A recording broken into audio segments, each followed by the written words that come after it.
WEFUNK. We funk. But I guess before there was even the cancellation, there was another big story that I guess alluded to last episode, but the Lindor contract officially getting signed, where on episode 1, just a couple days before the season, I talked about how that they, I felt that they probably would strike a midnight deal. Francisco Lindor talked about how he did not want to, he was not going to negotiate his contract during the season, so if they did not sign him before the season, they were not going to lose their entire, good grace window before heading full free agent mode after the season, where he would have definitely hit the open market if they didn't get the deal done before. So, and I guess all things considered, the Mets pony up an all-time record $341 million, one more than Tatis's 340 that I'll get to, but $341 million over 10 years for Francisco Lindor. And like I mentioned, did they probably overpay a little bit? Probably considering just comparing it to Tatis's contract. Let's just say who got $340 million over like 13 years or 14 years. However, compared to Lindor's 341 over 10 years. Okay, so significantly more on the yearly base earnings on the Lindor contract. However, all things considered, super happy that they did overpay. It was the perfect time to overpay. It was the perfect storm for a guy to get overpaid, really. And like I mentioned, he's slightly overpaying. He's still, he's got like a top 3 to 5 contract in the game when he's probably a top 7 to 10 player. Somewhere in that. We can just basically a top 10 player with a top 5 contract. But in New York City, somewhat to be expected anyway. And all things considered for Lindor, it was really just the perfect storm for a player to get slightly overpaid on a big deal. And I guess just from Lindor's perspective, really just lucked out. Just the perfect storm for Lindor to get overpaid, where he's getting traded on his walk year, where Cleveland very well could have just kept him, theoretically, an average team could very well just keep him, hope to negotiate with him after the season, and, not trade him on their walk year. So anytime as a player you get traded on your walk year, you're getting yourself a lot of leverage in a negotiation, especially when you get traded to a team in New York that everybody knows has the money, and everybody knows that, the media and the public opinion definitely carries a little bit more weight, especially when there's a new owner coming in that needs to win over public opinion, and especially when that new owner is a billionaire. For all things considered, it was the perfect recipe for Francisco Lindor to definitely power play his way into a couple million more than he probably would have got, necessarily deserves, potentially on open market anyway. And then, however, from the Mets standpoint, however, as well, it was really the perfect situation and the perfect time for them to overpay and put forth a little bit more money than maybe would be deserved on fair market value for a guy like Lindor. But just like I mentioned, with the new owner coming in for the Mets, this is your first move as a Met is either going to ingratiate you with the fan base or alienate, isolate you from the fan base, especially when you're coming in with $2.5 billion in the bank.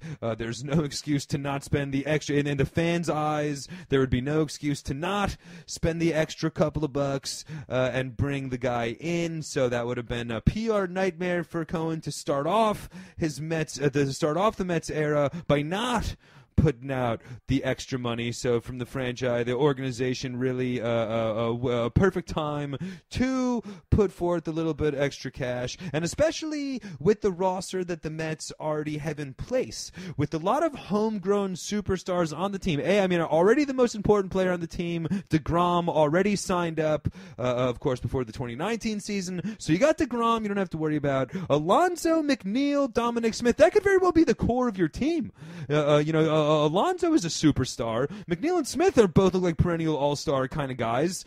So right there, those are homegrown guys that you have totally under control for the next couple of years. And as well, you'd hope to get, a little bit of a hometown deal from them. Same thing with Thor, who I guess is going to be the next man up. I know Conforto is right now in the same contractual situation that Lindor was. Conforto was willing to negotiate with the year, but he's obviously, and we can talk about the lineup a little bit later, but Conforto is struggling on the last year. Thor was the guy, and now, of course, Thor coming off of Tommy John, that's going to change his whole negotiation leverage. But Thor is really the next big Mets superstar to get a contract, and you'd like to think, they had to pay a little extra premium to get Lindor. You'd like to think that these homegrown Mets, he's Thor's been here for his entire career. He's going to leave the team now that they bring in Lindor and have Alonso coming up, and they, Jacob's already signed. Thor's going to leave now, So just in general, when you already have a lot of homegrown superstars, and you have the homegrown Mets, it's the perfect time to bring in an outside superstar. And Lindor, really the perfect guy to bring in from a winning team. He's been in the AL division champion for the last 5 years. He's a 27-year-old shortstop entering his prime. He's the kind of guy that you go above and beyond and give the money to. A veteran leader with a lot of young stars. Like I mentioned, the Mets have a really young roster. They need a winning veteran presence they need a winning veteran presence to add into the mix. And Francisco Lindor is that guy, and on the field and as well as off the field. And I guess that is another big part about contracts and how they do. Oftentimes contracts just get analyzed strictly from the on-the-field baseball perspective. And like I mentioned, Lindor is probably getting paid like a top 5 player when he's probably a top 10 player, so maybe going a little bit above market value for him. However, there is the off-the-field considerations and the marketing and media standpoint and what his value is to the team and to the city. And in all honesty, to me, to be perfectly honest, I think that it is a very meaningful part of Francisco Lindor that he is a Puerto Rican, superstar. New York City, New York City, of course, the cultural melting pot of all cultural melting pots. But if there was one culture that New York City is associated with more than any other, it is Puerto Rico. And I guess a big shout out to all my Dominicans out there. Apologies to my Dominicans, and I'm looking right at you, Jose Reyes, who is, I'm sure, at home listening. But New York City is a Dominican city. New York City is a Puerto Rican city more so than any other. There's more Puerto Ricans in the New York area than on the island of Puerto Rico, and the population of New York is very happy to tell you that. And it is a real strong cultural association that New York City has with Puerto Rico, and vice versa, obviously. And bringing in a really, a young, charismatic superstar like Francisco Lindor really could be very meaningful to the city and transcendent to the city. And I really do believe that there are strong cultural connections to the cities that can, players can benefit from, like Fernando Valenzuela with the Dodgers and the huge Mexican presence in Los Angeles. That was a big reason why Fernando Valenzuela was so popular. And, if you look at if there was a Cuban player in Miami and what the Marlins have tried to do with the huge Latin American population in Miami, bringing in, guys like Ozzie Guillen to be their manager when they reshaped the franchise, and, trying to connect with that Latin American base in Miami. Or look at, Ichiro in Seattle. Seattle has a huge Asian population in the Pacific Northwest. Would Ichiro have had the same cultural significance to the Baltimore Orioles or the Milwaukee Brewers as he would have to the Seattle Mariners? No, he wouldn't have, because there's a huge Asian, population and a huge Asian culture in the Pacific Northwest that Ichiro was really able to benefit from, and Francisco Lindor really will be able to benefit from that, Puerto Rican culture in New York City, and really can become a transcendent star in New York City, like the Mets have really never had before. And we tried to bring in a Puerto Rican Hall of Famer that wore number 12, and his name was Robbie Alomar, and it didn't work out too well. But that was an older Robbie Alomar anyway. Just really amazing how bad that it turned out with the Mets, obviously. But and then I guess in more recent years, of course, was Carlos Beltran, who on the field, really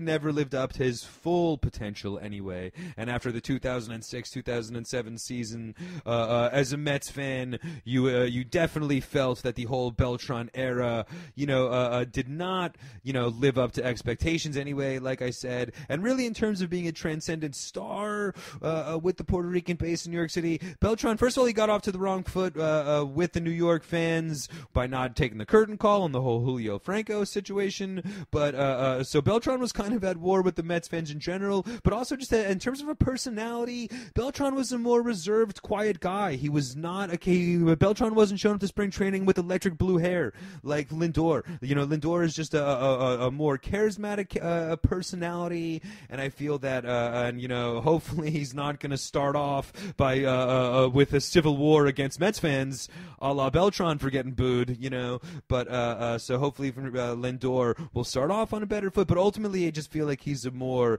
charismatic personality. He's a personality that the Mets fans, that the Puerto Rican fans of New York City are going to be able to connect with more than a Beltran. And if he lives up to it on the field, he can really be a star, a superstar like the Mets have that the Mets have really never had before, which is a huge Latin American superstar. Where when you look at the all-time Mets greats, I mean, we got Seaver, Piazza, Doc and Darryl, Tug McGraw, Jerry Kuzmins. I guess Fonzie, Eduardo Alfonso from Venezuela would probably be the Mets, all-time Spanish star, Latin American star. Of course, they had the Beltran and Delgado, who are, of course, the fellow Baricuas. And I think Lindor, is even from the same city in Puerto Rico, or the same area in Puerto Rico as Steve Cohen's wife, if I'm not mistaken. But just in general, the Mets franchise for being for being in Queens for 50 years have not really not had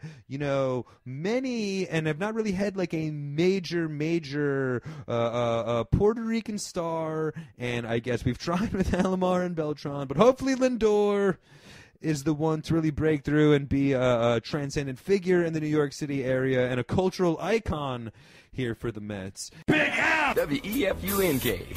We funk.